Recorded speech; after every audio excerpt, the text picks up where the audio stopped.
أشهد أن لا إله إلا الله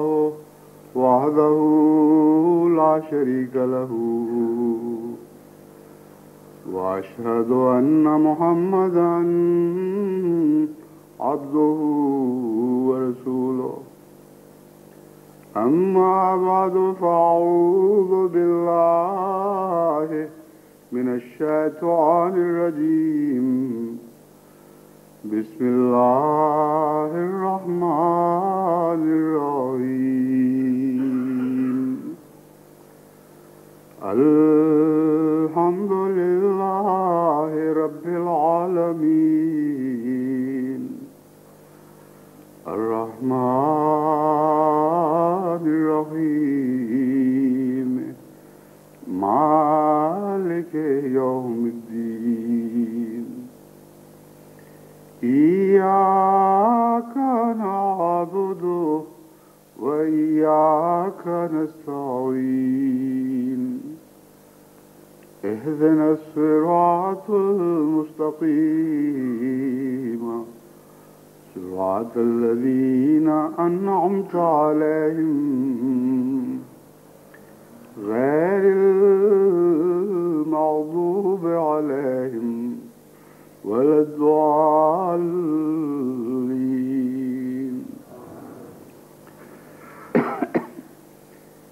یہ جمعہ جس کی ادائیگی کے لیے آج ہم اکٹھے ہوئے ہیں،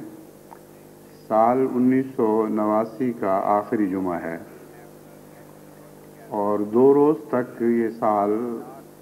اختتام پذیر ہونے والا ہے۔ یہ سال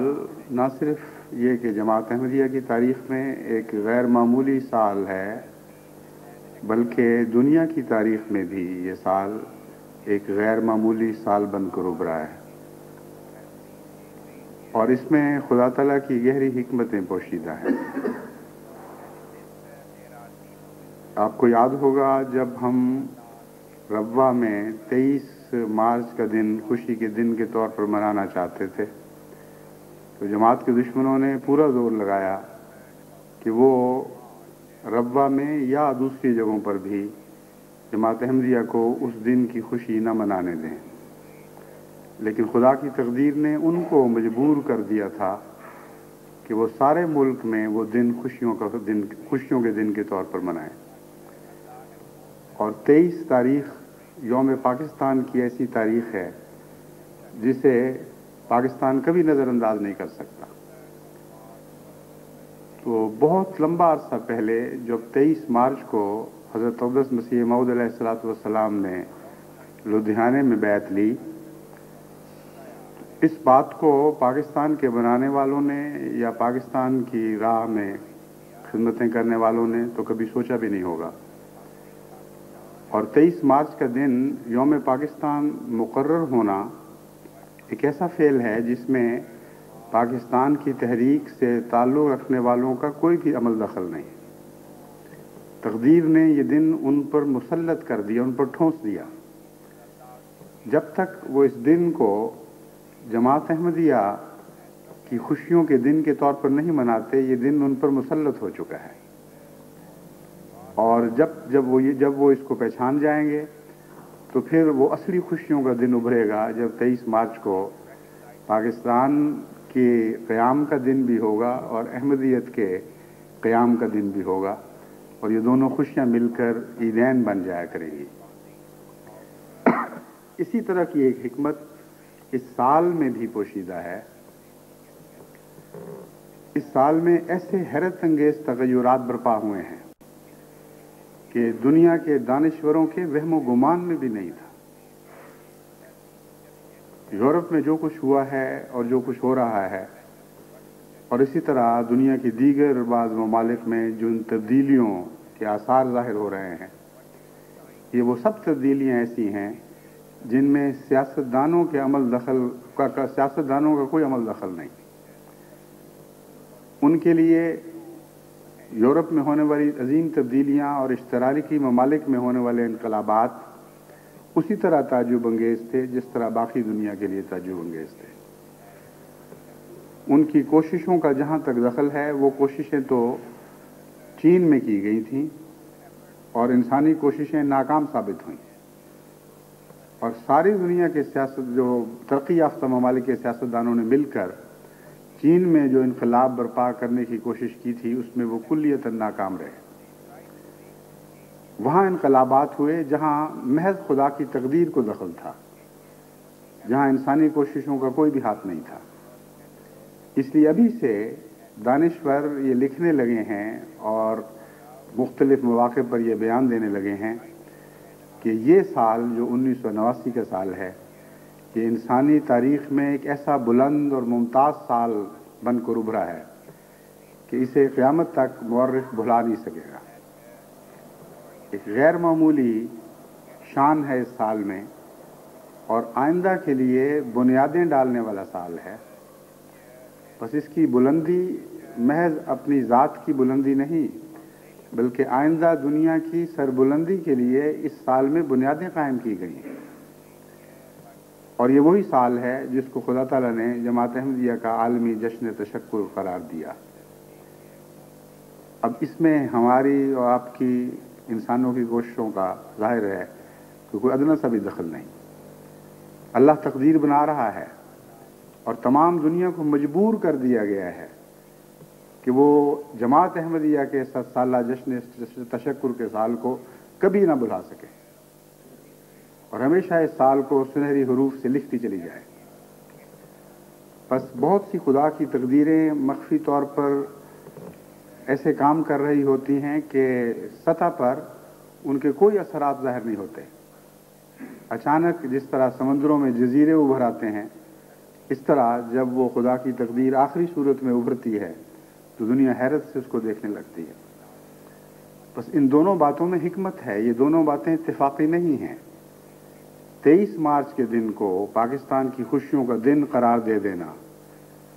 اور 7 سالہ جشن تشکر کے سال کو تمام عالم کی خوشیوں کا دن قرار دے دینا اور اس سال میں حیرت انگیز تبدیلیاں پیدا کرنا اور حیرت انگیز تبدیلیوں کی بنیادیں قائم کرنا، یہ ایسی باتیں تو نہیں ہیں جو اتفاقاً اکٹھی ہو گئی ہیں۔ ان کے اندر خدا کی تقدیر کار فرما دکھائی دیتی ہے اور جماعت احمدیہ کی تاریخ میں اس کثرت کے ساتھ فضل کبھی نازل نہیں ہوئے جس نے اس سال نازل ہوئے ہیں۔ اور اس میں کسی حد تک تو آپ یہ کہہ سکتے تھے کہ ہم نے جشن تشکر کی تیاریاں کی تھیں، ان کے نتیجے میں کچھ نہ کچھ تو ہونا ہی تھا، لیکن خدا کے جن فضلوں کا میں پہلے ذکر کرتا چلا آیا ہوں ان میں سے بہت سے ایسے ہیں جن کا ہماری تیاری سے کوئی دور کا بھی تعلق نہیں تھا۔ خدا کی طرف سے آسمان سے فضل نازل ہوئے ہیں اور ان کو ہم نے نازل ہوتے دیکھا ہے، اور ہر پہلو سے جماعت کو اس سال میں غیر معمولی عظمت عطا ہوئی، غیر معمولی تقویت نصیب ہوئی اور ہمارے دشمنوں کو غیر معمولی ہزیمت کا منہ دیکھنا پڑا۔ یہ باتیں سب اتفاقی تو نہیں ہو سکتی۔ بہت ہی جاہل ہوگا جو اس ساری تصویر کو اکٹھی دیکھے اور پھر کہے کہ اتفاقاً یہ نقوش بنتے چلے گئے یہاں تک کہ ایک معنی خیز تصویر ابھر آئی۔ یہ وہ سال ہے جب بیتوں کے لحاظ سے بھی اس کثرت سے خدا تعالیٰ نے لوگوں کو جماعت احمدیہ میں داخل ہونے کی توفیق عطا فرمائی ہے کہ جب آپ اس کا گراف دیکھیں تو آپ حیران رہ جائیں گے۔ یوں لگتا ہے جیسے ایک بلند ہوتی ہوئی سڑک پر اچانک مینار بنا دیا گیا اور مینار کے ساتھ وہ سڑک اٹھنی شروع ہو جائے۔ لیکن یہ بھی مجھے یقین ہے، میں خدا کے فضل سے یہ امید رکھتا ہوں